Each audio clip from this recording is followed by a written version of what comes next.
Hi, I'm John Crossman and welcome to What Does a Video Cost? In this segment we're going to talk about pre-production and we're going to talk specifically about scope and subject as you go through your pre-production. There's really four videos that are going to delve in a little deeper to the pre-production phase of the three phases of video production and what does a video cost, which is pre-production, production, and post-production. So scope and subject will be this video. The next video will be scripting and locations. The next video will be talent and crew. And then the final video will be bringing it all together and talking about budget. My name is John Crossman and thanks for watching. So let's talk about scope. Scope is really the complexity, the time, the length, and therefore the cost of what you are looking to spend. General rule of thumb for commercial kind of video is $1,000 a finished minute. Now the shorter the video, the higher the cost, the longer the video, the lesser the cost per finished minute. So it depends on what kind of video it is, and in that the other details that these other videos are going to go through will help to determine which one of those ends of the spectrum that you're on.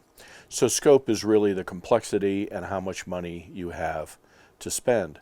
If you want a music video that is reasonably professional and you don't have a couple $1,000s, chances are you're not going to get it. If you need a corporate video that is a series of videos and you only have $500 to spend, chances are you're not going to get that with a professional outcome. It's easy to say, easy for people to say they do video because they have a camera, and how hard can it be? But it, like any other business or any other art form especially, takes experience and the right equipment and knowing how to use it. And while it may not be brain science or surgery at the end of the day, you still benefit from finding professionals that really are professionals and not just people that are winging it. So that describes the scope of the video. What are you willing to pay for it? What is the overall length and how complex does it need to be? Will it be all on camera like this? This video is cheap. I set up the camera. I've written a script, but I don't memorize it. But I write down my thoughts as it occurs to each video and then read it a couple of times, and then this is now my third or fourth time recording it, trying to get the message honed down and be tight and not waste your time or my time. So if the video is like this, then it's a pretty simple, pretty low cost thing. If it's heavy in animation or color correction or has a lot of locations, then the scope is going to be much broader and therefore the cost is going to be much broader. The other part of this video that we're talking about today is the subject. Not all subject matter is good for videos. Videos are good at demonstrating things, explaining things that have a process that you can either explain through graphics or, you know, how does a factory work. I've done a set of OSHA videos for a company that basically ran a factory, and so there you have different processes and you can visually see the process happen from one change to the other. You can look at specific places in the plant that are more dangerous or less dangerous, that have more rules around them or fewer rules around them, and you can see what that entails on a video. And so it's a good way to train people in the standards and what they need to be aware of and look out for. On the other hand, if you're trying to explain something that's really theoretical, you might be leaning more towards graphics. And even with graphics, is there a way that you can explain it to the layperson so that they will understand what you're trying to say? So some subjects that wouldn't seem to be good subjects for video could be done well in a video. A lot of sales professionals like to have sales videos, not only for training but actually for showing potential clients.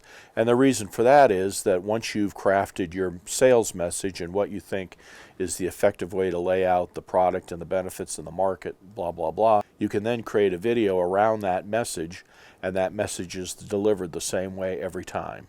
And so there's research that goes into that. That's part of the scope, but that would be a subject that is highly effective for a video, because what you want is, even though you train salespeople, everyone's different, and people will go out, they'll have good days, they'll have bad days, they'll get distracted, they'll veer off the course, and they'll leave the appointment without actually delivering all the information that you want delivered in that first thing. So a video can help structure the sales call and help explain exactly how you want it explained to your potential client, what the cost and benefits are. And then your salespeople become kind of advisors and answering questions that may come up from watching the video, but the message in the video is the same every single time. So it gives you a lot of power to deliver the message that you want. We've done a lot of training videos, very similar. You get the wording that the company wants to use to explain different kinds of training, and then it's delivered the same way each and every time. So that's what you have to think about. Is the subject that you need to cover really appropriate for video, or would there be a better way to do it? So that's scope and subject in a nutshell. If you have questions, you can write me a question at the bottom of the web page. There's a contact form there, and if it's something simple, I can respond directly to it. If I get enough requests about a certain subject, then I can do a video about it. My name is John Crossman, and you're watching What Does a Video Cost? Our next video in this series in pre-production will be about scripting and location. And thanks for watching. We'll see you next time.